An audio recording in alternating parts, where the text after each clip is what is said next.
నమస్కారం royal TV Telugu news కి స్వాగతం.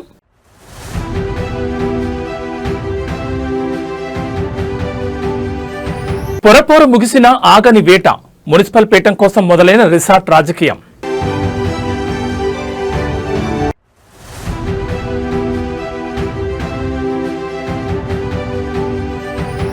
ఏపీ బడ్జెట్ 2026-27 సూపర్ 6 లక్ష్యంగా 3.46 లక్షల కోట్ల భారీ పద్దు.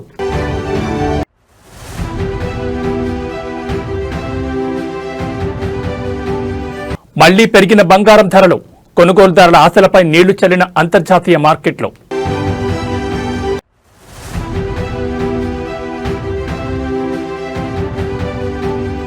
రెండు 2016 నాటి నాన్ రుద్రన్ వివాదం మళ్లీ మొదలు, 20 కోట్ల పరిహారం కోరుతూ తేనాండాల్ ఫిల్మ్స్ నోటీసులు.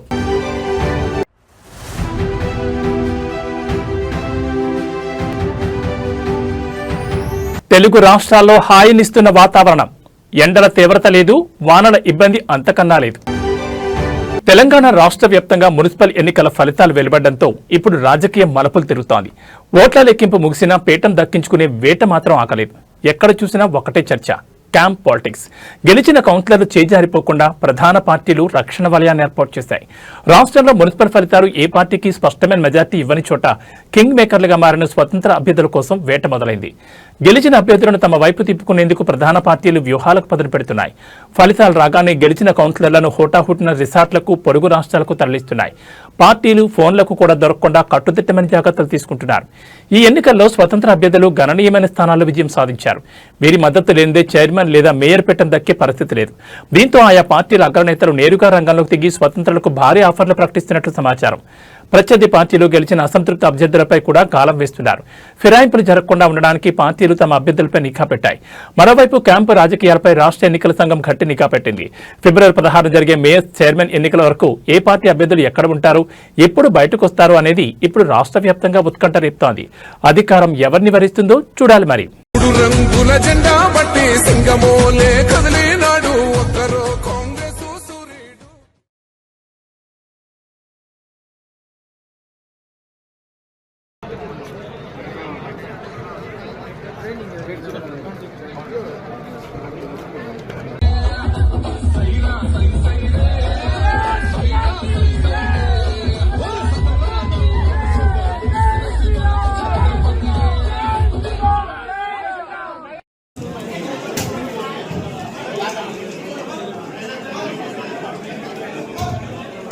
రాష్ట్ర రాజకీయం ఇప్పుడు సచివాలయం నుంచి ముఖ్యమంత్రి నివాసానికి మారింది. మున్సిపల్ ఎన్నికల ఫలితాలు వెలువడిన వేళ రాష్ట్ర మంత్రివర్గం నేడు అనధికారికంగా సమావేశం కానుంది. గెలుపోటములపై లోతైన విశ్లేషణతో పాటు ప్రజలు ఇచ్చిన తీర్పు ఆధారంగా రాబోయే అభివృద్ధి పథకాలకు ఈ భేటీలో రూపకల్పన చేయనున్నారు. అసలు ఈ సమావేశం వెనుక ఉన్న ప్రధాన ఎజెండా ఏమిటి? మున్సిపల్ రిజల్ట్స్, కేబినెట్ నిర్ణయాలు ఎలా ప్రభావితం చేయబోతున్నాయి? ముఖ్యమంత్రి అధ్యక్షతన జరగనున్న ఈ కీలక భేటీలో ప్రధానంగా 3 అంశాలు చర్చకు రానున్నాయి. రాష్ట్ర వ్యాప్తంగా మున్సిపల్ ఫలితాల్లో పార్టీ పనితీరుపై సీఎం సమీక్షించనున్నారు. ముఖ్యంగా హంగ్ ఏర్పడిన చోట అనుసరించాల్సిన వ్యూహాలు, స్వతంత్ర అభ్యర్థుల మద్దతు కూడగట్టడంపై మంత్రులకు దిశానిర్దేశం చేయనున్నారు. ఎన్నికల కోడ్ ముగియడంతో ఆగిపోయిన అభివృద్ధి పనులను పట్టాలెక్కించడంపై ప్రభుత్వం దృష్టి సారించింది.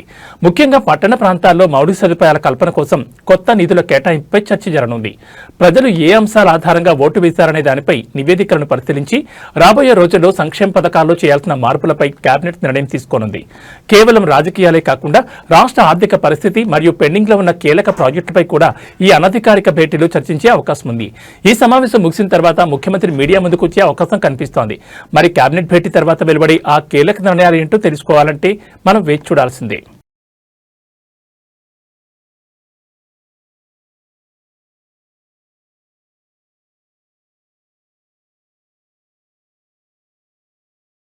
దక్షిణ కాశీగా పేరుగాంచిన మెదక్ జిల్లా ఏడుపాయల క్షేత్రం ఇప్పుడు ఆధ్యాత్మిక శోభతో వెలిగిపోతోంది. పవిత్ర మంజీరా నది ఏడుపాయలుగా చీరి ప్రవహించే ఈ పుణ్యక్షేత్రంలో నేటి నుంచి వనదుర్గ భవానీ మాత జాతర మహోత్సవాలు అత్యంత ఘనంగా ప్రారంభం కానున్నాయి. మహాశివరాత్రి పర్వదినాన్ని పురస్కరించుకుని 3 రోజుల పాటు జరిగే ఈ వేడుకలకు అప్పుడే భక్తజనం పోటెత్తుతోంది. నేటి తెల్లవారుజాము నుంచి అమ్మవారికి ప్రత్యేక అభిషేకాలు, అలంకరణలు నిర్వహిస్తున్నారు.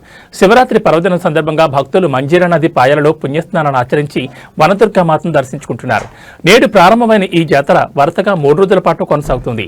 రెండవ రోజున రథోత్సవం, మూడవ రోజున బండ్ల ఊరేగింపు వంటి కార్యక్రమాలను భక్తులు విశేషంగా ఆకట్టుకోనున్నాయి.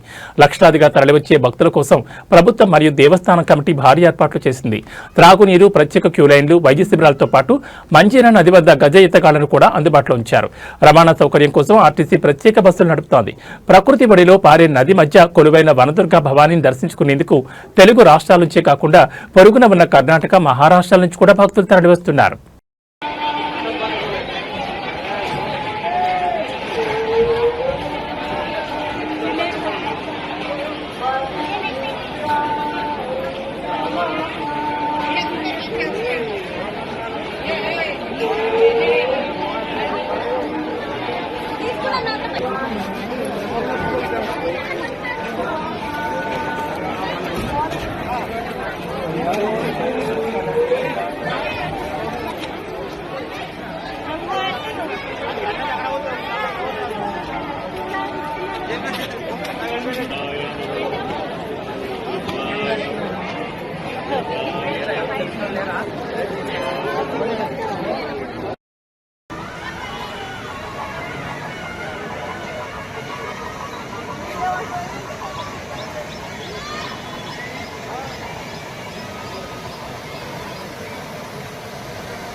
ఈ నెల 15, 16 తేదీల్లో జరగనున్న మహాశివరాత్రి సందర్భంగా భక్తులకు సత్యవేడ్ నుండి ప్రత్యేక బస్సు సౌకర్యం కల్పిస్తున్నట్లు ఏపీఎస్ఆర్టీసీ సత్యవేడ్ డిపో మేనేజర్ కరణం వెంకటరమణ ఒక ప్రకటనలో తెలిపారు. భక్తుల రద్దీని దృష్టిలో ఉంచుకుని 14వ తేదీ సదాశివ కోనకు 3 ప్రత్యేక బస్సులు, అవంతి కోనకు ఓ బస్సు నడపనున్నట్లు పేర్కొన్నారు. ఇదే క్రమంలో 15వ తేదీ 10 ప్రత్యేక బస్సులు సదాశివ కోనకు, అవంతి కోనకు 3 బస్సులు అందుబాటులో ఉంచనున్నట్లు తెలిపారు. మహిళలకు ఉచిత బస్సు ప్రయాణం సదుపాయం ఈ ప్రత్యేక బస్సుల్లో వర్తిస్తుందన్నారు. ఈ ప్రత్యేక ఆర్టీసీ బస్సు సేవలను భక్తులు సద్వినియోగం చేసుకోవాలని కోరారు. తిరుపతి నగరాన్ని అన్ని విధాలా అభివృద్ధి చేసేందుకు చేయూతనివ్వాలని రాష్ట్ర ఉప ముఖ్యమంత్రి పవన్ కళ్యాణ్ కలిసి ఎమ్మెల్యే ఆర్ఎన్ శ్రీనివాసులు వినతిపత్రం అందించారు. పెరుగుతున్న జనాభాకు అనుగుణంగా నగరం విస్తరించిందని, కావున మౌలిక సదుపాయాలు జనాభాకు తగ్గట్టు మెరుగుపరచాల్సిన అవసరం ఉందని పవన్ కళ్యాణ్ కు ఎమ్మెల్యే ఆర్ఎన్ శ్రీనివాసులు వివరించారు. మున్సిపల్ కార్పొరేషన్ పరిపాలనా భవనం పనులు గత ప్రభుత్వ నిర్వాహకంతో నిలిచిపోయాయని, దీన్ని పూర్తి చేసేందుకు 50 కోట్ల రూపాయలు మంజూరు చేయించాలని పవన్ కళ్యాణ్ ఎమ్మెల్యే కోరారు. అలాగే ఆర్టీసీ సెంట్రల్ బస్ స్టేషన్ స్థానంలో ఈపీసీ విధానంలో ఇంటర్ మోడల్ స్టేషన్ నిర్మాణాన్ని సహకరించాలని ఆయన పవన్ ను కోరారు. సనాతన ధర్మ పరిరక్షణ కోసం నెల్లూరు ఆత్మకూరు నుంచి పాదయాత్రగా విచ్చేసిన జనసేన ఇన్ఛార్జ్ మరియు వాళ్ల మిత్ర బృందానికి తిరుపతి నియోజకవర్గ జనసేన నాయకులు ఆహ్వానం పలికారు.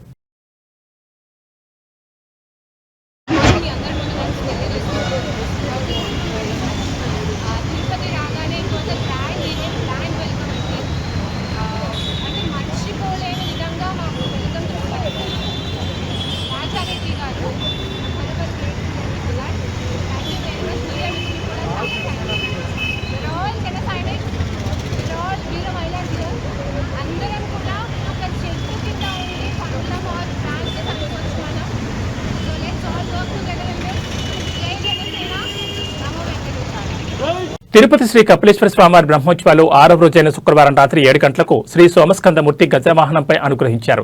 భజన మండల కోలాటాలు, భజనలు, మంగళ వాయిద్యాల నడుమ పురవీధుల్లో వాహన సేవ కోలాహలంగా జరిగింది. వాహన సేవ ఆలయం నుండి మొదలై Kapila Theertham road, Annarao circle, Vinayaka Nagar quarters, Hare Rama Hare Krishna గుడి, NGO colony, Alipiri bypass road మీదుగా తిరిగి ఆలయానికి చేరుకుంది. భక్తులు అడుగడుగునా కర్పూర హారతులు సమర్పించారు. ఆద్యంతం రహితుడైన శివదేవుడు ఐశ్వర్య సూచకమైన గజవాహనాన్ని అధిష్ఠించినప్పుడు దర్శనం చేసుకోవడం భక్తుల పుణ్యం. ఈ కార్యక్రమంలో సిబిఎస్ఓ మురళీకృష్ణ, ఆలయ ప్రత్యేక అధికారి ఫణికుమార్ నాయుడు, సూపరింటెండెంట్ చంద్రశేఖర్, ఆలయ అర్చకులు, విశేష సంఖ్యలో భక్తులు పాల్గొన్నారు.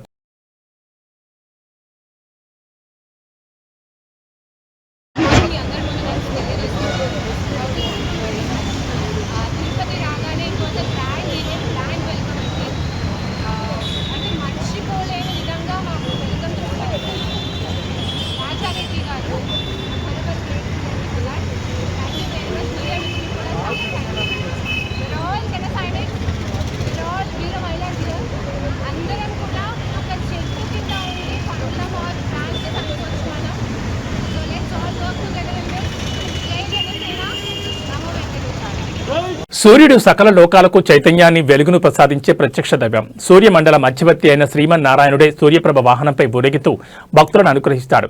ఆరోగ్యం భాస్కరాధిచేత్ అని శాస్త్రవచనం.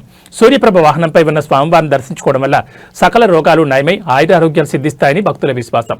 ఈ వాహనం చుట్టూ ఉన్న బంగారు ప్రభ సూర్యమండలాన్ని ప్రతిబింబిస్తుంది. వాహన సేవ సమయంలో వేద పండితులు, విద్యార్థులు ఆదిత్య హృదయం, సూర్యాష్టకం వంటి స్తోత్రాలను పఠిస్తారు. ఇది పర్యావరణంలో భక్తి రసాన్ని నింపుతుంది. రథసప్తమి రోజున సూర్యోదయ వేళ సూర్యకిరణాలు నేరుగా వాహనంపై ఉన్న స్వామివారి పాదాలను తాకడం ఒక అద్భుత ఘట్టం.